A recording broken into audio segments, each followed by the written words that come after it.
Hello guys, welcome to another video in my channel. अभी हम जिस मैच के बारे में बात करने वाले हैं वो है कल का प्लंकेट शील्ड का मैच, जो कि होने जा रहा है कैंटरबरी और नॉर्दर्न डिस्ट्रिक्ट के बीच में।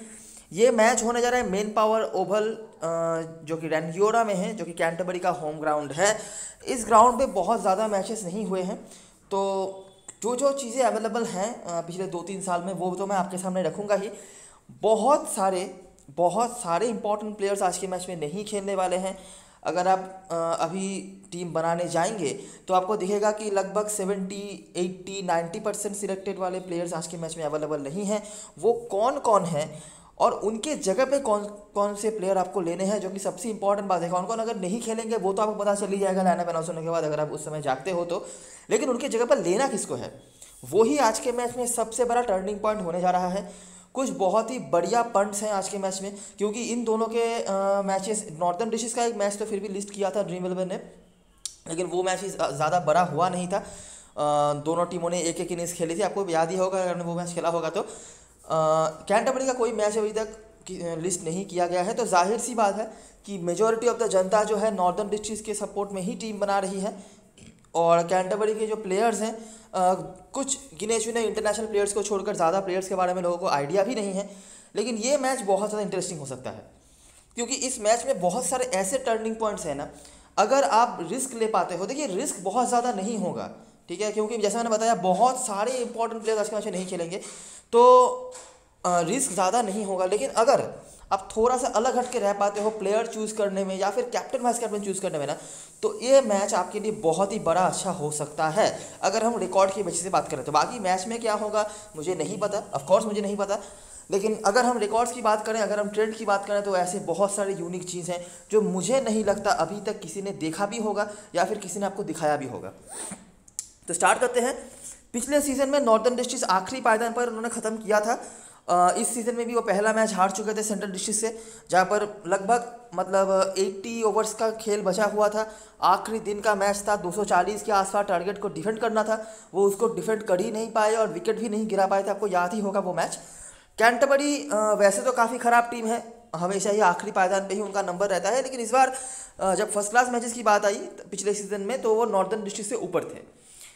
पिछले 2 सीजनों में अगर हम बात करें, जो 5 मैचेस कंप्लीट हुए हैं, दोनों के बराबर चल रहे हैं मामले और 3 मैच हुए हैं टाई। बारिश के चांसेस हैं, वेदर की अगर बात करें बारिश के चांसेस हैं चौथे दिन में। पहले दिन में मुझे नहीं दिखा है अभी तक तो बारिश का कोई आसार। दूसरे दिन में थोड़ा बहुत बारिश है, तीसरा दिन भी क्लियर है और चौथे दिन में हालांकि काफ़ी बारिश के चांसेस हैं अभी तक, जो मुझे फोरकास्ट नज़र आ रहा है। लेकिन देखना होगा आगे कि ये मैच चौथे दिन तक जाता भी है या नहीं। इस ग्राउंड में रिकॉर्ड की बात करें, पिछले 2 सीजनों की अगर हम बात करें, 2 होगा ये, 3 नहीं, तो कैंटरबरी यहाँ पर अभी तक जीत के अलावा और कोई रिजल्ट इनको नसीब नहीं हुआ है, ठीक है। 4 मैच वो खेले हैं, 3 ही मैच खेले हैं, 3 रिजल्ट में वो जीते हैं और 1 मैच तो कैंसल्ड हो गया था। ये कुछ इंडिविजुअल परफॉर्मर्स हैं जो कि पिछले सीजन से अच्छा करते हुए आए हैं, अगर आप देखना चाहें तो देख सकते हैं। यहाँ पर केंट मक्लॉड का नाम आपको दिख जाएगा। अब ये नाम को आपको थोड़ा सा ध्यान से देखना पड़ेगा। ये पिछले सीजन के हाईएस्ट रन स्कोरर थे, लेकिन अभी भी लोग ज़्यादा इनके तरफ नज़र नहीं रख रहे हैं। और बॉलिंग में शीट और मैट हेनरी जो है। आगे चलते हैं और देखते हैं जब ये दोनों टीमें आमने सामने होती है तो क्या होता है। आखिरी मैच जो इस दोनों टीमों के बीच में हुआ था वो इसी साल हुआ था हैमिल्टन में, मतलब नॉर्दर्न डिस्ट्रिक्ट के होम ग्राउंड पे हुआ था। 294 बनाया था नॉर्दर्न डिस्ट्रिक्ट ने, जहां पर कार्टर, वाटलिंग, कटने क्लार्क और नीचे से कोगेलैंड के परफॉर्मेंस थे। विल विलियम्स के 4 विकेट। कैंटरबरी की बैटिंग भी बहुत खास नहीं रही थी। बॉयल, मैक्लोड के यहाँ पर रन्स थे और लियो कार्टर। 2 तरह के कार्टर हैं, एक है कार्टर जो कार्टर शायद नाम है उनका, जो नॉर्दर्न डिस्ट्रिक्ट कैप्टन है, और लियो कार्टर जो कैंटरबरी की टीम के होकर खेलते हैं। बॉलिंग में बेकर के 5 विकेट, बाकी यहाँ पर वैगनर, वॉकर, ये कुछ बॉलर्स थे। नॉर्दर्न डिस्ट्रिक्ट ने दूसरे इनिंग में भी अच्छी बल्लेबाजी करी, फिर से यहाँ पर वाटलिंग के स्कोर्स आपको दिख जाएंगे, साथ में कूपर के शतक। बॉलिंग में वैन वोकम और कैंटरबरी यहाँ पर बैटिंग खराब रही। दूसरे इनिंग में आपको बॉयज़ का नाम दिख जाएगा, साथ में फ्लेचर। बॉलिंग में फिर वॉकर के साथ बेकर और वैगनर, ये कुछ बॉलर्स थे। इनमें से कुछ प्लेयर्स तो ऑलरेडी हैं जो मैं आपको आगे दिखा दूंगा, क्योंकि अवेलेबल नहीं है। मतलब जो हुआ था कि नॉर्दर्न डिस्ट्रिक्ट ने इस मैच में काफ़ी डोमिनेट करा था, अपने घर पे जो मैच हुआ था पहले इनिंग्स में उतना खास कुछ बैटिंग नहीं हुआ था, लेकिन दूसरे इनिंग्स में उन्होंने काफ़ी अच्छी बैटिंग करी थी और दोनों ही इनिंग्स में कैंटरबरी की बैटिंग जो है वो ध्वस्त हो चुकी थी। कुछ नाम आपको यहाँ से दिख रहे होंगे, आई होप आपने नोट कर रहे होंगे इन नामों को, क्योंकि आगे जाके यही आपके काम पे आएंगे। अगला मैच ये हुआ था कैंटरबरी के घर पे। यहाँ पर कैंटरबरी ने धागा खोल दिया बैटिंग से, 390 रन बनाए। निकोल्स और मैककॉन्शी के शतक थे, नीचे से एसल, फ्लेचर के यहाँ पर भी रन है, कैम फ्लेचर जो कीपर है इनके, और विल विलियम्स के परफॉर्मेंस, यहाँ से वैगनर के 3 विकेट।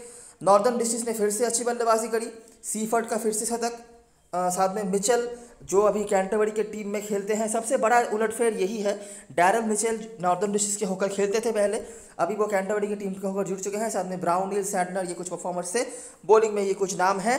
अगला मैच फिर से क्राइस्टचर्च में हुआ, फिर से यहाँ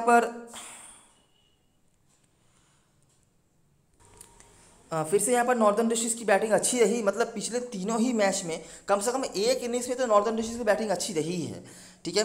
लेकिन जो परफॉर्मर्स हैं उनमें से काफ़ी सारे प्लेयर्स अभी चेंज हो चुके हैं या तो अवेलेबल नहीं है। यहाँ पर अभी आप देख सकते हैं ब्राउनिन और कॉलिन डे ग्रैंडहोम का शतक था, और दोनों ही आज के मैच में अवेलेबल नहीं है। ब्राउनिल तो वैसे भी नहीं थे और कॉलिन डे ग्रैंडहोम भी आज के मैच में नहीं खेलने वाले हैं। पहला बड़ा नाम जो आपको ऑलरेडी मिस कर देना है अपने टीम में। बॉलिंग में ये कुछ बॉलर्स थे। कैंटरबरी की बैटिंग यहाँ पर भी कुछ खास अच्छी नहीं थी, जहाँ पर कूपर, माफ़ करना, यहाँ पर आपको हेनरी निकोल्स जो है, साथ में मैककॉन्शी को चांस दिख जाएंगे। और यहाँ पर भी डिक्लेयर दे दिया था नॉर्दर्न डिस्ट्रिक्ट ने, फिर से कूपर के रन हैं, ब्राउनिल के रन हैं, कॉलिन डे ग्रैंडहोम के रन हैं। कॉलिन डे ग्रैंडहोम यही आखिरी मैच था जो वो खेले थे कैंटरबरी के अगेंस्ट में नॉर्दर्न डिस्ट्रिक्ट के होकर, अब तो फिर से वो अवेलेबल नहीं है कैंटरबरी के होकर। यहाँ पर बॉयल ने शतक लगाया था, निकोल्स, सोदी, ये कुछ प्लेयर्स थे, ज़्यादा डिटेल करके फ़ायदा नहीं है। अगला मैच फिर से आपको कैंटरबरी के अगेंस्ट में नॉर्दर्न डिस्ट्रिक्ट की बैटिंग जो है वो आपको अच्छी दिख जाएगी।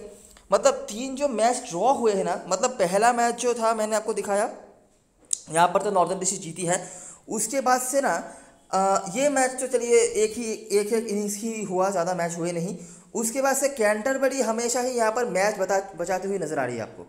यहाँ पर देखिए 9 विकेट गिर चुके थे, 1 विकेट से दूर थी बस नॉर्दर्न डिस्ट्रिक्ट, तो लगभग हार के करीब थी कैंटरबरी। यहाँ पर भी आप नोटिस करिए मैच ड्रॉ हुआ, ज़्यादा ओवर बाकी नहीं थे, लेकिन डोमिनेशन यहाँ पर भी नॉर्दर्न डिस्ट्रिक्ट के ही था, जहाँ पर फ्लिन, कूपर, पॉपली, ब्राउनिल और फ्लिन के यहाँ पर काफ़ी अच्छे रिकॉर्ड्स रहे हैं, लेकिन अनफॉर्चुनेटली वो अवेलेबल नहीं है। कैंटरबरी की बैटिंग यहाँ पर भी खराब रही थी। तो 4 मैचेस में से चारों ही बार आप ये नोटिस कर सकते हैं कि अगर किसी टीम का अपर हैंड रहा है तो वो टीम रही है नॉर्दर्न डिस्ट्रिक्ट, ठीक है। नॉर्दर्न डिस्ट्रिक्ट की बैटिंग यहाँ पे काफ़ी अच्छी रही है, नाम बदले हैं बस, लेकिन स्कोर जो है बेटर स्कोर वो उन्हीं के रहे हैं। ड्रॉ किया है ये आप कैंटरबरी का क्रेडिट कहिए या नॉर्दर्न डिस्ट्रिक्ट का फेलियर, लेकिन मैच में डोमिनेशन हमेशा ही नॉर्दर्न डिस्ट्रिक्ट का ही रहा है। अभी मैं आपको 5वां मैच दिखाऊंगा, और ये है एक लौता मैच पिछले 3-4 सीज़न में जो कि इस ग्राउंड पे हुआ था। मतलब ये है वो मैच जो कि आखिरी बार ये दोनों टीमें इस ग्राउंड पे फिरी थी, और यही एक लौता मैच है इन 5 मैचों में जहाँ पर कैंटरबरी जीती है। आई होप ये 4 मैचेस आपने देख लिए होंगे क्या क्या चीज़ें हुए हैं। कैंटरबरी की बैटिंग अच्छी नहीं हुई है, नॉर्दर्न डिस्ट्रिक्ट ने ओवरऑल डोमिनेट करा है बैटिंग बॉलिंग दोनों तरफ से, ठीक है। अभी आते हैं यहाँ पे, ये मैच हुआ था रैंगियोरा में 2017, मतलब 3 साल पुराना है। तो यहाँ पे क्या हुआ था, यहाँ पे आके कैंटरबरी ने कर लिया था डोमिनेट। 381 यहाँ पर उन्होंने स्कोर बनाया था, यहाँ पर बॉयस के रन्स थे, साथ में मैकलोर, मैककॉन्शी, ये कुछ परफॉर्मेंस है। मैककॉन्शी का नाम आपको कई बार दिख रहा होगा, आगे मैं समराइज करवा देता हूँ। साथ में मैकलोर के रन्स थे, बॉयस के भी रन्स थे। बॉलिंग में कोगेलाइन और ये कुछ बॉलर्स थे जिन्होंने विकेट वगैरह निकाले थे। रैंडल के यहाँ पर 2 विकेट थे जब वो आखिरी बार खेले थे। नॉर्दर्न डिस्ट्रिक्ट ने यहाँ पर बनाया था 339। फिर से नाम जो है देखिए यहाँ पे वो अवेलेबल नहीं है। फ्लिन, फिर से भारत पॉपली, इनके भी काफ़ी डिसेंट रिकॉर्ड हैं। एंटोन डेफसीज इन्होंने शतक लगाया था। बॉलिंग में भी कुछ नाम यहाँ पर अवेलेबल नहीं है। कैंटरबरी ने बनाया था 202। बॉयस का यहाँ पर दोनों ही इनिंग्स में रन था, साथ में कैम फ्लेचर। बॉलिंग में कोगेलाइन जिन्होंने दोनों ही इनिंग्स में 3-3 विकेट निकाले थे, साथ में बेकर यहाँ पे 3, यहाँ पर 2। डेफचीज के भी 2-2 इनिंग्स करके विकेट थे, डेफचीज अवेलेबल नहीं है, छोड़ देते हैं। नॉर्दर्न डिस्ट्रिक्ट की बैटिंग चौथे दिन में आकर यहाँ पर ध्वस्त हो चुकी थी। 245 का टारगेट था, 90 ओवर का मैच था हाथ में, शायद उसमें ज़्यादा ओवर था। 236 पर वो निपट गए थे। कूपर के साथ पॉपली, सीफर्ट, कुगेलैन के रन्स भी थे। और बॉलिंग में विल विलियम्स के साथ यहाँ पर एक कोबर्न नाम के बॉलर थे जिन्होंने 7 विकेट निकाला था। अब ये कोबर्न कौन है और क्यों इनका नाम आपको समझना है। ये तो नहीं खेल रहे हैं, ये दोनों में से किसी भी टीम के पार्ट अभी नहीं है, लेकिन इनका नाम आपको क्यों समझना है वो मैं आपको आगे दिखाता हूँ। ठीक है, ये मैच हुआ था रैंगियोरा में जहाँ पे कल का मैच होने जा रहा है। तो ओवरऑल अगर हम इस फिक्सचर की बात करें, वैसे तो रिजल्ट नहीं निकला है मेजॉरिटी ऑफ द मैचेस में, लेकिन नॉर्दर्न डिस्ट्रिक्ट्स का डोमिनेशन रहा है, ये आपको मानना पड़ेगा। स्पेशली बैटिंग से तो हमेशा ही उन्होंने ठीक ठाक करा है, लेकिन बात यह है कि जो प्लेयर्स ने रन बनाए हुए हैं उनमें से बहुत सारे प्लेयर्स अभी अवेलेबल नहीं हैं। कैंटरबरी की तरफ से बात करें तो मैचेस बचाए हैं उन्होंने, बस एक ही इनिंग्स मैंने देखा है जहां पर उन्होंने बहुत बड़ा टोटल खड़ा किया था। वो ये था जहां पर 390 उन्होंने बनाए थे निकोल्स और मैककॉन्सी के शतक के ऊपर डिपेंड करके, नहीं तो बहुत खास कुछ वो नहीं कर पाए थे। एकमात्र मैच कैंटरबरी जीती है पिछले 5 में से, और वो मैच सरप्राइजिंगली यही मैच है, यही ग्राउंड है जहां पर आज का मतलब कल का मैच होने जा रहा है। ठीक है, तो ये है ओवरऑल चीज़ें। अभी देखते हैं कि हेड टू हेड में हमें कौन कौन से नाम देखने को मिलते हैं। नॉर्दर्न डिस्ट्रिक्ट के होकर कूपर का नाम आपको दिख जाएगा, लगभग 56 के ऊपर औसत है इनका, ठीक ठाक है। भारत, पॉपली, फ्लिन, इसके सिवाय भी एक आध मैच में कोई चले होंगे, उस तरह से कॉन्सिस्टेंट नहीं, लेकिन ये सब जो बैट्समैन हैं इन्होंने कॉन्सिस्टेंट बना है। इनमें से कूपर अभी टीम का पार्ट है, बाकी प्लेयर्स नहीं है। कैंटरबरी के होकर उस तरह से डोमिनेटिंग कोई तो नहीं रहा। हेनरी निकोल्स हालांकि काफ़ी अच्छे रिकॉर्ड्स रहे हैं इनके, 3 इनिंग्स जो उन्होंने खेले हैं उन्होंने उनमें से 2 में 50+ स्कोर बनाया है, और एक में जहाँ पर वो 50 नहीं बना पाए हैं वहाँ पर भी 30 के ऊपर स्कोर उनका था। इसके सिवाय जो सरप्राइजिंग नाम है वो है कैम फ्लेचर, 43 का औसत। लेकिन यहाँ से ही आपको इनके बारे में सरप्राइज होना बंद हो जाना पड़ेगा, क्योंकि आगे भी मैं इनके बारे में कुछ चीज़ें बताऊँगा और दिखाऊँगा भी। साथ में मैककॉन्सी का है 38 का औसत। चैट बॉयज़ यहाँ पर 49 का औसत उनके पास है। ओपनिंग करते हैं, याद रखना नॉट आउट वगैरह रहने की कोई बात नहीं है, लेकिन 49 का औसत है। और आखिरी जो मैच उन्होंने इस ग्राउंड पे इस ओपोनेंट के अगेंस्ट में खेला था, दोनों इनिंग्स में इनके खाते में रन थे। ठीक है, हालांकि ये मैच तो 3 साल पुराना है, लेकिन रन इनके खाते में थे वैसे, और दोनों इनिंग्स मिलाकर उन्होंने बनाए भी थे 98 रन, जो कि 49 का औसत ही दर्शाता है। तो सरप्राइजिंगली ये भी एक चीज़ है। बॉलिंग में बात करें तो नॉर्दर्न डिस्ट्रिक्ट्स के होकर यहाँ पर भी एक सरप्राइजिंग नाम आपके सामने आ रहा है। फिलहाल 1% सिलेक्शन है इनका, 1% सिलेक्शन है। Baker 8 innings 18 wicket, average decent. Neil Wagner of course इनका नाम आता है, लेकिन ये तो अवेलेबल नहीं है। तो दूसरे बड़े नाम जो कि आपके लिए अवेलेबल नहीं है वो है नील वैगनर। तो ये है कुछ इंपॉर्टेंट प्लेयर्स जिनके हिस्टोरिकली हमें परफॉर्मेंस देखने को मिले हैं। देखिए ये हिस्ट्री है, हो सकता है कि हेनरी कूपर कल के दोनों ही मैच में, दोनों इनिंग्स में, मतलब दोनों इनिंग्स की बात करें, दोनों मैच नहीं, दोनों इनिंग्स में 0 रन बनाकर आउट हो जाए, या हो सकता है, लेकिन ये हिस्ट्री है। और वैसे भी हेनरी कूपर का सिलेक्शन परसेंटेज काफ़ी डिसेंट है, और लोग जब देखेंगे बहुत सारे नाम वाले प्लेयर्स नहीं खेल रहे हैं तो लोग ऑटोमेटिकली हेनरी कूपर के साथ जाएंगे। ठीक है, तो ये है। और बाकी कैंटरबरी की तरफ से जो प्लेयर्स हैं, इनमें से हेनरी निकोल्स के अलावा बाकी सारे प्लेयर्स अवेलेबल हैं। बॉलिंग में कैंटरबरी की तरफ से बताने लायक कोई नहीं है, क्योंकि इनके बॉलर्स बहुत सारे चेंज होते रहते हैं। मतलब ऐसी बात नहीं है कि बॉलिंग यहाँ से हुई नहीं है, ऑल आउट तो उन्होंने करा भी है, लेकिन उस तरह से किसी का नाम बताने लायक नहीं है। तो ये है सारी हेड टू हेड की चीज़ें। आई होप आपने नोट कर लिया होगा। नॉर्दर्न डिस्ट्रिक्ट्स का तो अच्छा रहा है, लेकिन जिन जिन प्लेयर्स ने अच्छा करा है वो अभी अवेलेबल नहीं है। कुछ प्लेयर्स के बारे में यहाँ पर मैंने स्टैटिस्टिकली आपको दिखा दिए। रंगियोरा में जो मैच हुआ था वो भी आई होप आपने नोट कर लिया होगा। अभी आ जाते हैं ग्राउंड पर, क्यों, और यहाँ पर एक बहुत बड़ा सस्पेंस जो मैंने वो आपको ऊपर छोड़ के आया है मैं, कि ब्लेक कोबर्न के बारे में, वो मैं यहाँ पर आपको रिवील करता हूँ। ठीक है, कि क्या मामला है, कि क्यों ब्लेक कोबर्न को हमें प्रायोरिटी देनी है, वो सब कुछ मैं आपको यहाँ पर समझाता हूँ। तो यहाँ पर 3 मैचेस में आपको दिखाऊंगा रिसेंट जो 1-2 साल में हुए हैं, ज़्यादा पुराना मैं नहीं जा रहा। उन 3 सालों के मैचेस में, और रिसेंटली मतलब 1 महीने या 1.5 महीने के भीतर ही कुछ डोमेस्टिक मैचेस हुए हैं। डोमेस्टिक मतलब ये भी डोमेस्टिक हैं, मतलब लोअर लेवल कुछ मैचेस हुए हैं, चाहे वो कॉलेज मैच हो सकता है, क्लब क्रिकेट के मैचेस हो सकते हैं, वो सब मैचेस मैंने देखे हैं। ठीक है, और वो भी 3 डे या 2 डे ऐसे मैचेस ही हैं। तो उनको देखकर मैंने कुछ आइडिया लिया है जो मैं आपको आगे रिवील करता हूँ। ठीक है, और हाँ, एक चीज़ और जो आपको समझनी पड़ेगी कि इस मैच में भी टॉस का बहुत बड़ा रोल रहेगा। टॉस का मतलब नहीं, मेरा टॉस का नहीं, दोनों टीमें किस तरह के प्लेइंग 11 के साथ आ रही है उसका बहुत बड़ा रोल रहेगा, जो मैं आपको आगे समझाता हूँ, सुनते जाइए बस। तो ये है आखिरी मैच जो इस ग्राउंड पर हुआ था, वेलिंगटन बनाम कैंटरबरी। तो आखिरी मैच वेलिंगटन और कैंटरबरी के बीच में हुआ था। वेलिंगटन ने यहाँ पर करा था 316, जो बुरा स्कोर नहीं है। बॉलिंग में हेजलडाइन अवेलेबल नहीं है, सीट और वैन वॉकम के दो दो विकेट्स थे। कैंटरबरी ने यहाँ पर बैटिंग किया था, आप देखिए 570, ठीक है।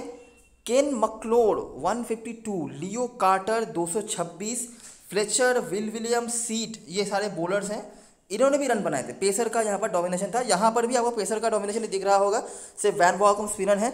अच्छा, ये तो हो गया।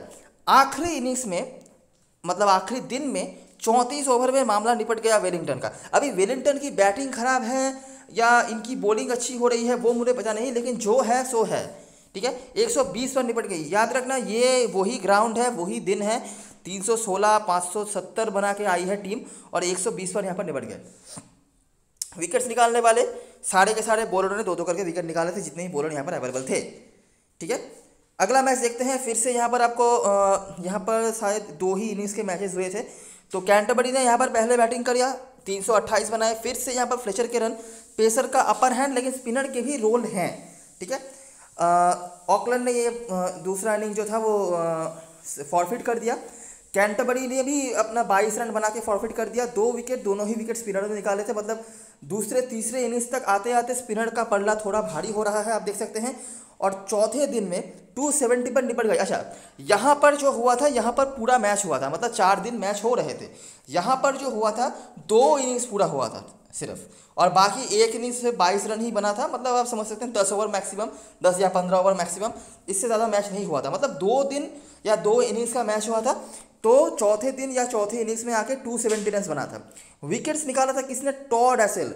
अब इनके बारे में आपको पता होगा, ये तो अभी स्क्वाड का पार्ट नहीं है, लेकिन इनके बारे में आपको पता होगा, right arm leg spin bowler है, ठीक है।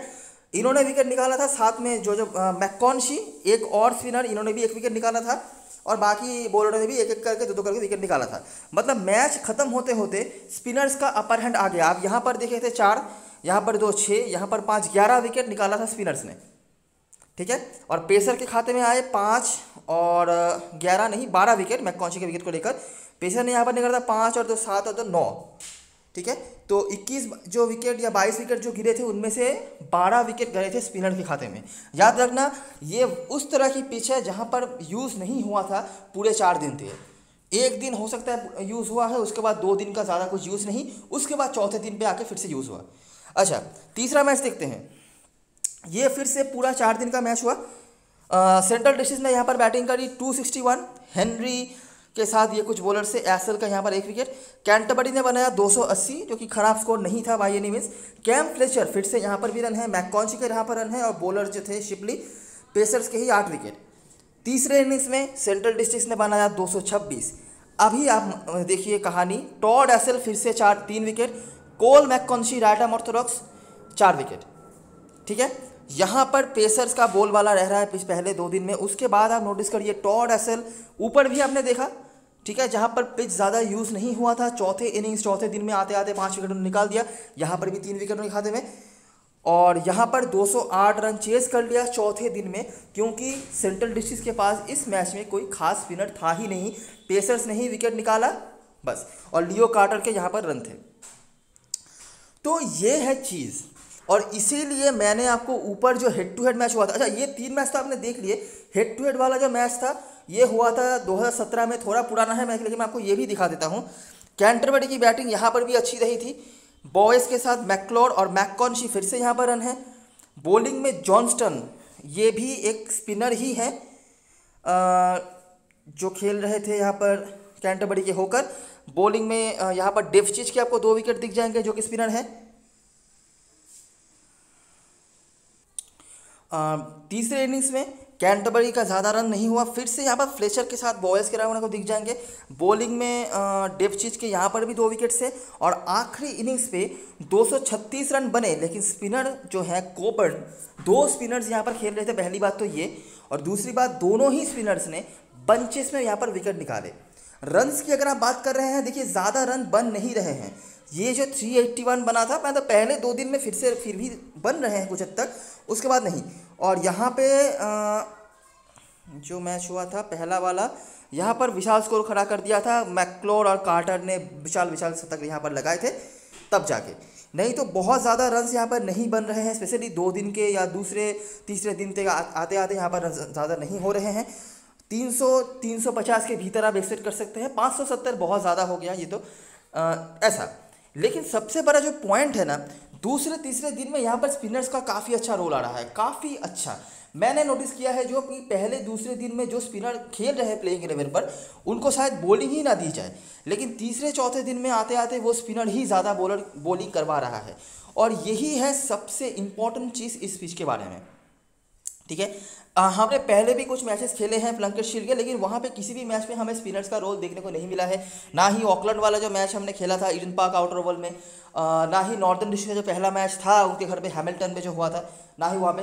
लेकिन यहाँ पे स्पिनर्स के लिए है, ठीक है। एक और चीज़ जो आप नोटिस कर सकते हैं, कैंटरबरी की बैटिंग यहाँ पे हमेशा ही अच्छी रहती है। कुछ नाम मैंने आपको नोटिस करवाए हैं, आगे भी मैं आपको समराइज़ करवा देता हूँ, जिन्होंने हमेशा यहाँ पे अच्छा परफॉर्मेंस करा हुआ है। और यही कुछ चीज़ें हैं बस। ग्राउंड में रिकॉर्ड की बात करें तो ऊपर हेड टू हेड की तरह यहाँ पर भी कैम फ्लेचर का रन, और इस बार तो औसत 64 और नॉट आउट रहे हैं। जी हाँ बिल्कुल नॉट आउट रहे हैं कुछ बार, लेकिन 64 का औसत है, जो कि आप अंडर एस्टिमेट नहीं कर सकते। उसके बाद सबसे बड़े वाले पॉइंट आपके सामने आ रहे हैं बैटिंग में, वो है केन मैकलोर। लियो कार्टर के भी कुछ कुछ रन्स हैं, आपने नोटिस करा होगा, लेकिन उनका यहाँ पे केन मैकलोर का यहाँ पर दोहरा शतक है। और सिर्फ दोहरा शतक नहीं, ऊपर जो 570 वाला टोटल आपने देखा वहाँ पर भी उन्होंने शतक लगाया हुआ था। लियो कार्टर के भी रन्स हैं, लेकिन इतना कंसिस्टेंसी नहीं। लियो कार्टर का भी नाम आप यहाँ पर ऐड कर सकते हैं, लेकिन थोड़ा सा एवरेज कम होगा उनका, उतना कंसिस्टेंसी नहीं है। लेकिन मैकलोर का आप नोटिस करिए, 4 में से 3 इनिंग्स में उन्होंने 50+ स्कोर बनाया है, 2 में विशाल उन्होंने शतक वगैरह लगाए हैं, 152, 210। उसके बाद आते हैं कार्ल मैककॉन्शी, हेड टू हेड की तरह यहाँ पर भी डिसेंट है 44, और चैट बॉवेस यहाँ पर भी। तो कुछ नाम कॉमन हैं, कैम फ्लेचर, कॉल मैककॉन्शी शायद नाम है इनका, और चैट बॉवेस, ये तीनों नाम हेड टू हेड में भी आपको मिले हैं, ग्राउंड में भी आपको मिले हैं। चैट बॉवेस का थोड़ा कम है, मैं कहूँगा 30 का ही औसत है, सिर्फ 1 अर्धशतक, लेकिन है, ठीक है। और बॉलिंग में उस तरह से किसी का नाम नहीं है, लेकिन विलियम्स, हेजलडाइन, एसल जो कि अवेलेबल नहीं है, मैककॉन्शी, कोबर्न, इन सभी के ठीक ठाक रिकॉर्ड्स हैं, लेकिन बताने लायक कुछ नहीं, ठीक है। तो मैंने आपको जो बताया पहले कि टॉस का बहुत बड़ा रोल होने वाला है, वो क्यों है? पहले तो आपको ये देखना है कि टॉस जीत कर टीमें कर क्या रही है। मुझे लग रहा है कि जो भी टीम टॉस जीतेगी उनका टारगेट यही होगा कि मुझे ज़्यादा चौथी इनिंग्स में बैटिंग नहीं करनी है, ठीक है। अभी देखना होगा कि बाकी टीमें भी किस तरह से बैटिंग करती है, वो टीम भी किस तरह से बैटिंग करती है, वो अलग बात है। लेकिन टारगेट इनिशियली मुझे लगता है यही होना चाहिए कि चौथे इनिंग्स में हमें बैटिंग नहीं करनी है। और उससे भी बड़ी बात, चौथे इनिंग्स में बारिश के भी थोड़े बहुत चांसेस होंगे शायद, तो ये है। और दूसरी बात ये कि टीमें किस तरह के प्लेइंग 11 के साथ आ रही हैं, ठीक है। क्योंकि देखिए दोनों ही टीमों में बहुत सारे चेंजेस होंगे, उस चेंजेस के बाद टीमें किस तरह की प्लेइंग 11 के साथ आ रही है, मैं स्पेसिफिकली बताऊँ किस तरह के बॉलिंग यूनिट के साथ आ रहे हैं, ये देखना बहुत ज़्यादा इंटरेस्टिंग होगा। मैंने जो आखिरी मैच आपको दिखाया हेड टू हेड हुआ था, 2 स्पेशली स्पिनर के साथ आए थे कैंटरबरी की टीम। अभी देखना होगा कि अभी भी क्या वही वो कर रहे हैं, और अगर ऐसा हो रहा है तो आप फिर से समझ सकते हैं कि ये पिच वही पिच है, ये कंडीशन वही कंडीशन है जो हम हिस्ट्री में देख रहे हैं। मतलब तीसरे चौथे दिन में आते आते स्पिनर्स का रोल आ जाएगा। एक चीज़ नोटिस करना, तीसरे चौथे दिन में ही स्पिनर्स का रोल आएगा, उससे पहले हो सकता है बॉलिंग भी ना मिले। तो अगर आप किसी बॉलर को ले रहे हैं स्पिनर को, और आप देख रहे हैं कि पहले 1-2 दिन में उनको बॉलिंग भी नहीं मिली, रोने मत लग जाना, क्योंकि हो सकता है कि उस समय उनका रोल भी ना आया। लेकिन अगर प्लेइंग 11 पे ला रहे हैं एक या स्पेशली 2 स्पिनर अगर ला रहे हैं, तो उनका रिस्पॉन्सिबिलिटी तो ज़रूर आने वाला है, ठीक है। अच्छा, दोनों टीमें 2-2 मैचेस खेली हैं, मैं आपको वो भी दिखा देता हूँ। कैंटरबरी 2 मैच खेले हैं, 2 ही जीते हैं, लेकिन दोनों ही मैच उन्होंने खेला है वेलिंगटन से, जो बिल्कुल भी फॉर्म पे नहीं दिख रहे हैं। तो पहला मैच यहाँ पर हुआ था 65 पर निपटा दिया था, जहाँ पर हेनरी के साथ नट्टल, मिचेल इनके विकेट से। मिचेल इनके टीम में आके बहुत ही बड़ा एक मतलब अच्छा एडिशन हुआ है। बैटिंग बॉलिंग दोनों ही तरफ से कमाल का परफॉर्मेंस ये कर रहे हैं। कैंटरबरी की बैटिंग भी यहाँ पर खास अच्छी नहीं रही थी, जहाँ पर बॉयज़ के साथ मैकलोर के रन्स थे। वेलिंगटन दूसरे इनिंग में भी निपट गई थी 212 पर, जहाँ पर विलियम्स के फिर से विकेट, मिचेल के फिर से विकेट। कैंटरबरी ने यहाँ पर चेस कर लिया, जहाँ पर लेथम ने बहुत बड़ा अर्धशतक लगाया था। उसके बाद फिर से एक वेलिंगटन के साथ मैच था, इस बार कैंटरबरी के घर पे। इस बार भी वेलिंगटन निपट गई 115 पर। शीट यहाँ पर आए थे, साथ में नट्टल और विलियम्स के विकेट थे। कैंटरबरी ने बनाया था 410, मिचेल के साथ कैम फ्लेचर का शतक था, कैम फ्लेचर फॉर्म पर है, ये चीज़ नोटिस करना। लियो कार्टर के रन थे, लेथम के रन थे। वेलिंगटन ने बना था 276 रन, विलियम्स, नट्टल, मिचेल इनके कुछ विकेट्स वगैरह थे। तो ये कुछ परफॉर्मर्स रहे थे और ये थे रिजल्ट्स कैंटरबरी के 2 मैचेस के। और नॉर्दर्न डिस्ट्रिक्ट के जो मैचेस हुए थे, पहला मैच जो ड्रीम 11 ने लिस्ट किया था, आपको याद ही होगा, जो सेंट्रल डिस्ट्रिक्ट के अगेंस्ट में था, वहाँ पर दोनों इनिंग्स फॉरफिट हुए थे। तो नॉर्दर्न डिस्ट्रिक्ट ने डिक्लेयर दे दिया था 253 पर 8, कूपर, रावाल और नीचे से बोकॉक के परफॉर्मेंस थे। और सेंट्रल डिस्ट्रिक्ट ने चेस कर लिया था, जहाँ पर सिर्फ वैगनर ने ही कुछ बॉलिंग से करा था। और दूसरा मैच यहाँ पर भी नॉर्दर्न डिस्ट्रिक्ट जीती थी 335। यहाँ पर कार्टर के साथ कटन क्लार्क और कॉलिन डी ग्रैंडोम के परफॉर्मेंसेस थे।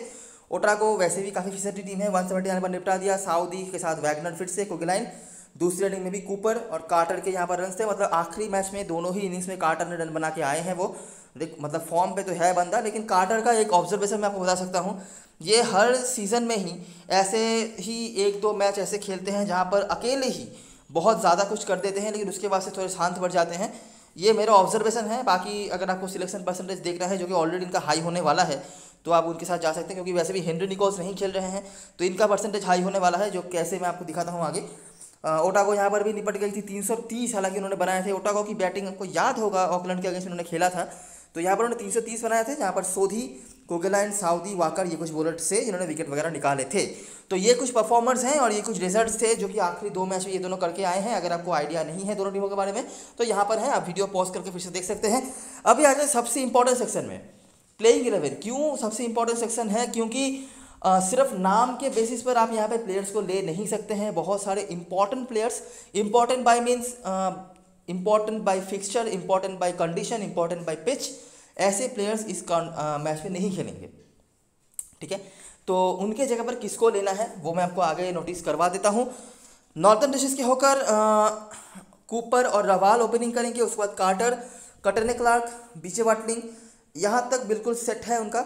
यहाँ पर कॉलिन डी ग्रैंडोम आ रहे थे, लेकिन वो इंजरी के चलते नहीं है, तो ब्रेट हैम्पटन की रिप्लेसमेंट, ये मतलब ब्रेट हैम्पटन की रिप्लेसमेंट आ जाएंगे और लाइक टू लाइक चेंज हो जाएंगे। ये भी थोड़ी बहुत बैटिंग बॉलिंग करवा सकते हैं राइट हैंड बैटिंग के साथ। उसके बाद स्कॉट कोगेलाइन, ईस्ट शोधी, टिम साउदी और नील वैगनर भी अवेलेबल नहीं है, तो उनके जगह पर ब्रेट रैंडल तो आएंगे, ये पक्का है। अनुराग वर्मा या जो वाकर, अभी आपको ये नोटिस करना है, जो या जॉन जो भी नाम है इनका, वाकर है, इनको नोटिस करना है। क्यों नोटिस करना है? अगर आप देख रहे हैं अनुराग वर्मा खेल रहे हैं, ठीक है, तो आप क्या नोटिस करेंगे कि आपके पास अनुराग वर्मा है, बेकर है, रैंडल है, कोगलाइन है, हैम्पटन है, जो मतलब 5 पेसर के ऑप्शन, और सिर्फ सोधी हो गए लौते स्पिनर। लेकिन अगर आप देख रहे हैं, अच्छा तो ये हो गया नॉर्दर्न डिस्ट्रिक्ट के बारे में। अब कैंटरबरी की अगर बात करें तो 10 प्लेयर्स मुझे लगता है लगभग सेट हैं, ठीक है। जैक बॉयस के साथ अभी टॉम लेथम नहीं खेल रहे हैं, तो जैक बॉयल ओपनिंग करने आएंगे, यही ओपनिंग करते थे पहले। उसके बाद केन मैकलोड, मैककॉन्शी, मिचेल, लियो कार्टर, फ्लेचर। अभी थियो वैन वॉकम को लेकर मुझे थोड़ा सा डाउट है। वैसे तो इनका खेलना बनता है, पिच पे आपने देख ही दिया क्या है स्पिनर्स के लिए, और आखिरी मैच में ये खेले भी थे। बाकी ये जो दो हैं, विल विलियम्स और फ्रेजर सीट शायद नाम है इनका, ये दोनों ही खेलेंगे। थियो वैन वॉकम को लेकर मुझे डाउट इसलिए है क्योंकि मेरे को जितना समझ में आ रहा है कि 3 नए प्लेयर्स को स्क्वाड में रखा है कैंटरबरी के टीम मैनेजमेंट ने इंजूर्ड प्लेयर्स के परिवर्तन पर, और उनमें से मिनिमम 2 मुझे लग रहा है खेलेंगे। एक तो खेलेंगे ही, यहाँ पर 10 प्लेयर्स का नाम है, आप देख ही सकते हैं, तो एक तो इन तीनों में से कोई एक होगा ही। मुझे लगता है 2 भी खेल सकते हैं, और अगर दूसरा प्लेयर कोई आता है तो वो थियो वैन वॉकम के जगह पर आ सकता है, ठीक है। एक तो पक्का खेलेंगे। अभी यहाँ पर भी आपको देखना पड़ेगा कि टीम कैसी चेंजेस करी है। वैसे तो इस टीम के बाहर मैककॉन्शी और वॉकम के रूप में दोनों स्पिनर्स हैं। तीसरे स्पिनर के तौर पर यहाँ पर लोटन का ऑप्शन अवेलेबल है, सीन डेवी हैं। अगर आप पिछले सीजन के सुपर स्मैश से हमारे साथ जुड़े हुए हैं तो आपको इनका नाम पता होगा। और हैं जैक या जोश या जो भी नाम है इनका, लेथम। लेथम जो है ये प्योरली बॉलर है, ये जो भी करेंगे बॉलिंग से पॉइंट देंगे आपको। शीन डेवी काफ़ी अच्छी बैटिंग कर लेते हैं और बॉलिंग में भी इनका नाम काफ़ी अच्छा है। डोमेस्टिक सर्किट में कई बार मौके मिले हैं इनको, कैंटरबरी के टीम में भी, T20 में भी शायद, और 51 में भी कुछ कुछ मौके इनको मिले हैं। यंग हैं, ज़्यादा मौके नहीं मिले हैं, लेकिन कुछ कुछ मौके उनको मिले हैं। बैटिंग बॉलिंग दोनों से कंट्रीब्यूट करने की क्षमता रखते हैं। लॉटन जो है ये right arm leg spin bowler हैं, ठीक है। बैटिंग डिसेंट बैटिंग कर लेते हैं, लेकिन मुझे नहीं पता कीपर सेक्शन में इनको क्यों देके रखा है ड्रीम 11 ने। अगर ये आते हैं तो आप एक्सपेक्ट कर सकते हैं कि फिर से वही चीज़ जो मैंने कहा नॉर्दर्न डिस्ट्रिक्ट से टीम के होकर तो एक्स्ट्रा स्पिनर का ऑप्शन आपके लिए प्रोवाइड करेंगे। लेकिन इनका आने का मतलब मुझे लगता है कि वैन वॉकम का बाहर जाना बनता है, और अगर वैन वॉकम बाहर नहीं जाते हैं तो डैरल मिचेल, विलियम्स, शीट, ये तीनों तो पेसर हैं ही, साथ में डेवी या लेथम में से कोई चौथे पेसर के तौर पे आएंगे। ठीक है, तो यही कुछ चेंजेस हैं। टॉस के बाद प्लेइंग 11 अपडेटेड ज़रूर रख लेना, कौन कौन खेल रहा है कौन कौन नहीं। पंट्स के बारे में मैंने बता दिया। अगर इन दोनों में से जो मैंने आपको बताया लॉटन और डेवी में से अगर आप किसी को ट्राई करना चाहते हो डेफिनेटली कर सकते हैं आप। ये दोनों ही आपको बैटिंग बॉलिंग दोनों से पॉइंट देने की क्षमता रखते हैं, डिसेंट बैटिंग करते हैं मैं सही बताऊं तो। और वैसे भी आप देख सकते हैं नॉर्दर्न डिस्ट्रिक्ट की तरफ से काफ़ी इंपॉर्टेंट जो बॉलर्स थे वो अवेलेबल नहीं होने वाले हैं आज के मैच पर। तो यही कुछ चीज़ें हैं जो पंट्स के बारे में मैंने आपको बताए हैं। नॉर्दर्न डिस्ट्रिक्ट के होकर सबसे बड़े वाले पंट आपके लिए बनने जा रहे हैं बेकर। जो वाकर एक विकेट टेकिंग बॉलर तो हैं, लेकिन मुझे नहीं लगता टीम के फर्स्ट चॉइस स्पिनर होने वाले हैं वो, क्योंकि इस सोधी हैं तो इनका ओवर थोड़ा बहुत कट सकता है। इसीलिए मैं स्मॉल लीग में सजेस्ट नहीं करूँगा। इस सोधी आपको डेफिनेटली देना पड़ेगा इनको। बैटिंग अच्छी खासी कर लेते हैं ज़रूरत पड़ने पर, और ऊपर हमने टॉड एसल का रिकॉर्ड देखा है। ठीक है, वो भी right arm leg spin bowler ही हैं और उन्होंने क्या धागा खोल के रखा है। तो इस सोधी इसी लॉजिक पे आपकी टीम में आना चाहिए। और कैंटरबरी के होकर मैक्लोर मेरे लिए सबसे बड़े वाले पंट हैं। कैम फ्लेशर यहाँ से और लियो कार्टर बड़ी लीग में एक दो टीम में इनको कैप्टन बना के छोड़ देना। बहुत ज़्यादा एक्सपेक्टेशन मुझे इनसे नहीं है, लेकिन इनके पास भी अच्छी खासी इनिंग्स खेलने की एबिलिटी है। और यहाँ से बॉलिंग में तो जो मैंने बता ही दिया, लोटन या डेवी में से कोई एक।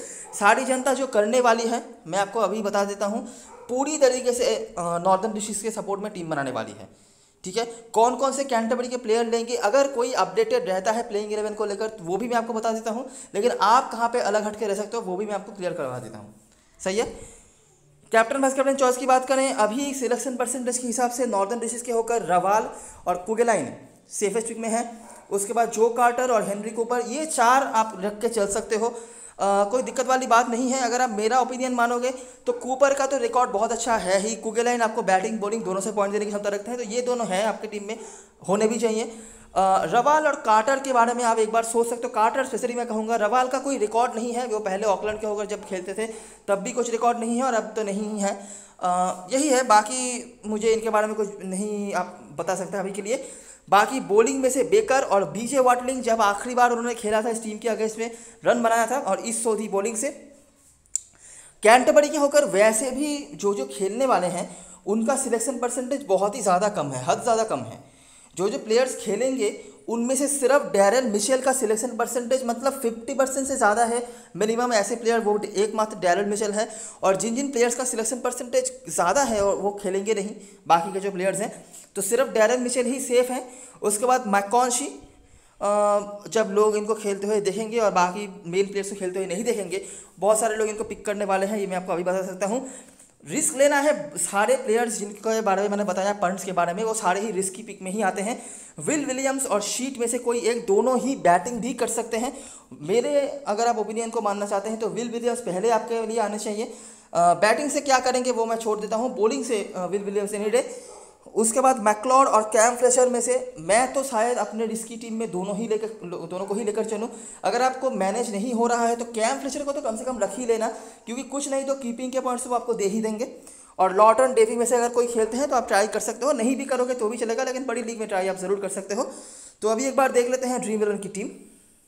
तो मेरे लिए 8 प्लेयर्स जो हैं सेट, अगर मैं स्मॉल लीग का बताऊँ तो ये हैं, जिनके रिकॉर्ड्स अच्छे हैं, जिनके बारे में मेरे पास कुछ नेगेटिव नहीं है वो। बाकी ऑप्शंस की बात करें, बैट्समैन में आपको मिनिमम 2 प्लेयर्स लेने पड़ेंगे। ऑप्शंस क्या क्या हैं? जीत रवाल, इनके बारे में मेरे पास कुछ नेगेटिव तो नहीं है, लेकिन आखिरी मैच में कुछ खास वो कर नहीं पाए थे बैटिंग से। बाकी याद रखना, अगर ज़रूरत पड़ी तो थोड़ी बहुत बॉलिंग भी करवा सकते हैं ये। कार्टर, मैं शायद पर्सनली इनको ना रखूं, लेकिन मेजॉरिटी ऑफ द जनता इनको रखने वाली है। जब लोग देखेंगे कि निकोस नहीं खेल रहे हैं तो तीसरे बैट्समैन के तौर पर मेजॉरिटी ऑफ द जनता, देखिए जीत रवाल और कूपर को तो लोग रखेंगे ही, इसमें कोई दौरा ही नहीं है, क्योंकि वैसे भी लोग नॉर्दर्न डिस्ट्रिक्ट सपोर्ट में टीम बनाएंगे। चौथे बैट्समैन के रूप में मेजॉरिटी ऑफ द जनता जाएगी कार्टर के साथ। अगर कुछ इधर उधर हो गए तो वो बॉयज़ के साथ जा सकते हैं। ठीक है, हमारा ऑप्शन कौन है मैंने आपको बता दिया है, मैक्लोर। और बड़ी लीग के लिए मैं कहूँगा लियो कार्टर को। लियो कार्टर का सिलेक्शन परसेंटेज मैक्लोर से कम है, ये मतलब काफ़ी चौंकाने वाली बात है, क्योंकि लियो कार्टर का नाम काफ़ी लोग ने सुना है, पिछले साल के सुपर स्मैश में 1-2 मैच में अच्छी बल्लेबाजी करी हुई है, बस यही। ठीक है, मेरा वोट कहाँ पे है मैंने बता दिया। कीपर सेक्शन में मैंने दोनों को लिया है, आपको दिखेगा लॉटन यहाँ पर कीपर सेक्शन में लिस्टेड है, लेकिन ये कीपिंग नहीं करते हैं, ये ध्यान में रखना, और ना ही ये प्रॉपर बैट्समैन है, ऑलराउंडर है। ऑलराउंडर सेक्शन में मैककॉनशी और मिचेल मस्टहैव है, मिचेल को आप मिस नहीं कर सकते, बॉलिंग बैटिंग दोनों से ही काफ़ी अच्छा कर रहे हैं, और सबसे बड़ी बात अपने पुराने टीम के अगेंस्ट में खेलने जा रहे हैं, और अगर ये पिच स्लो होता है तो मिचेल की बॉलिंग काम पे आ सकती है। ठीक है, तो मिचेल को आप मिस नहीं करना।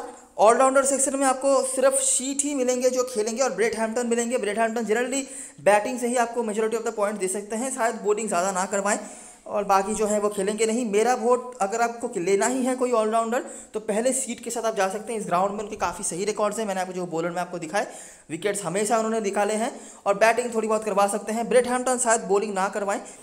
बॉलरों में से बात करें तो देखिए ये 3 तो है ही, विल विलियम्स तो आपको रखने ही पड़ेंगे सेफ। अगर आप प्लेयर्स की बात करते हैं तो रिस्की में सबसे बड़े वाले पंट है बेकर। बेकर पिछले मैच में ड्रॉप्ड हो चुके थे, पहले मैच में उनको विकेट नहीं मिला था, जिन्होंने भी मतलब खेला होगा पहला मैच उनको पता होगा, लेकिन सारे रिकॉर्ड्स इनके सपोर्ट में हैं। ठीक है, तो रिस्की पिक में बेकर आते हैं, और अगर आपको सेफ पिक देखना है तो आप यहाँ से सीन डेवी के साथ जा सकते हो, या फिर अगर वैन वॉकम ये खेलते हैं, सीन डेवी बैटिंग भी कर सकते हैं याद रखना, या फिर आप 3 और बॉलर्स के साथ भी जा सकते हो। मुझे नहीं लगता कि इसके लिए आपको ज़्यादा कोई दिक्कतों का सामना भी करना पड़ेगा। वैसे कैप्टन वाइस कैप्टन चॉइस की बात करें, देखिए कौन कौन से ऑप्शन है मैंने बता दिया है, बैट्समैन सेक्शन में किसको लेना है, ऑलराउंडर में कौन ऑप्शन है, और बॉलर में कौन ऑप्शन है। तो 8 प्लेयर यहाँ पर हैं, बाकी 4-5 ऑप्शन मैंने आपको दे दिए हैं, उनमें से आपका 11 आप बना सकते हो। कैप्टन वाइस कैप्टन चॉइस की बात करें, डैरेल मिचेल मुझे लगता है आपके लिए बेस्ट कैप्टन चॉइस है। ठीक है, रीज़न काफ़ी सारे हैं, काफ़ी सारे लोग, स्मॉल लीग की बात कर रहा हूँ मैं, ग्रैंड लीग की नहीं, काफ़ी सारे लोग को कैप्टन बनाएंगे भी। ठीक है, जब लोग देखेंगे हाईली सिलेक्टेड वाले सिलेक्शन परसेंटेज वाले प्लेयर्स खेल नहीं रहे हैं, और उसके बाद फॉर्म पे अच्छे हैं, बैटिंग भी अच्छी खासी करके आए हैं आखिरी मैच पर, बॉलिंग भी अपना पूरा ओवर करवा रहे हैं, विकेट रेगुलरली निकाल रहे हैं, अपने पुराने टीम के अगेंस्ट में खेलने जा रहे हैं, और अगर पिच जैसा हम देख रहे हैं वैसा स्लो होता है तो इनकी बॉलिंग काम पे आ सकती है। तो सेफ रहो, मिचेल के साथ जाओ। अलग हटके रहना है, कोल मैककॉनशी मैंने बता दिया। कुगेलाइन को भी आप कंसीडर कर सकते हैं, कुगेलाइन एक प्रॉपर ऑलराउंडर के तौर पे ही टीम में रहते हैं शुरुआत के। अच्छा, एक और बड़ी बात, टीम साउदी और नील वैगनर अगर नहीं खेलते हैं, अगर नहीं मतलब खेलेंगे ही नहीं, तो कुगेलाइन ओपनिंग बॉलिंग भी करेंगे। ठीक है, तो ओपनिंग बॉलिंग भी करेंगे, बैटिंग भी प्रॉपर्ली ठीक ठाक कर सकते हैं। आखिरी जो मैच इस राउंड पे हुआ था वहाँ पर भी उनके अच्छे परफॉर्मेंसेस हैं, तो आप इनको भी ट्राई कर सकते हो। तो ये 3 जेन्युइन ऑलराउंडर्स हैं जो कि आपको पॉइंट दे सकते हैं दोनों तरफ से। कोल मैककॉनशी बैटिंग से मेजॉरिटी ऑफ द पॉइंट देंगे पहले 1-2 दिन तक, उनकी बॉलिंग शायद तीसरे-चौथे दिन में आए, वो तब जाके कुछ हो। सीन डेवी बड़ी लीग में ट्राई करना, सीन डेवी या लॉटन में से जो भी खेलते हैं वो भी प्रॉपर ऑलराउंडर्स हैं। बैट्समैनों में से ट्राई करना है तो कूपर के डिसेंट रिकॉर्ड्स हैं, 1 शतक भी उन्होंने लगाया हुआ है इस ओपोनेंट के अगेंस्ट में। इसके सिवाय मैक्लोर का ऑप्शन आपके पास अवेलेबल होता है, जिनके बारे में बता दिया। कैम फ्लेचर वाइस कैप्टनसी के तौर पर भी आप स्मॉल लीग में इनको ट्राई कर सकते हैं। अगर आप रिस्क करना चाहते हैं तो बहुत ज़्यादा रिस्क हो जाएगा, बहुत ही कम लोग इनको अपने टीम में रखेंगे भी, तो वाइस कैप्टनसी रिस्क हो जाएगा। अगर आप चाहे तो ट्राई कर सकते हैं। और एक और ऑप्शन है लियो कार्टर। ठीक है, लेकिन मैं स्मॉल लीग के लिए कहूँगा कि जो मैंने बताया ऑलराउंडर टाइप के प्लेयर्स जो हैं उनके साथ ही जाइए। तो ये रही सारी चीज़ें और एनालिसिस। टॉस के टाइम अगर आप ऑन रह पाते हैं तो ये मैच ज़रूर खेलिएगा, क्योंकि तब जाके बहुत सारी चीज़ें हो सकती हैं जहाँ पर आप थोड़ा बहुत डिसाइसिव कुछ डिसीजन ले सकें। तो उसी के ऊपर आपका मैच और आपका परफॉर्मेंस या रिजल्ट भी डिपेंड कर सकते हैं आपका ड्रीम 11 में या फैंटेसी में, जो भी आपके हैं। तो ये रही सारी एनालिसिस और ऑब्जर्वेशन। अगर आपको अच्छा लगा हो तो लाइक ज़रूर कर देना, सब्सक्राइब करना चैनल को। डिस्क्रिप्शन बॉक्स में टेलीग्राम चैनल का लिंक होगा, अगर आप चाहें तो वहाँ से ज्वाइन कर सकते हैं। लास्ट मोमेंट पे कोई अनएक्सपेक्टेड चेंज वगैरह हो या फिर कुछ भी न्यूज़ वगैरह लास्ट मोमेंट पे अपडेट वगैरह देना हो तो हम वहाँ पे अपडेट करते रहते हैं। अगर आप चाहो तो ज्वाइन कर सकते हो, सब कुछ फ्री में ही है और सब कुछ आप ही के लिए है। तब तक के लिए best of luck for this match and goodbye for now.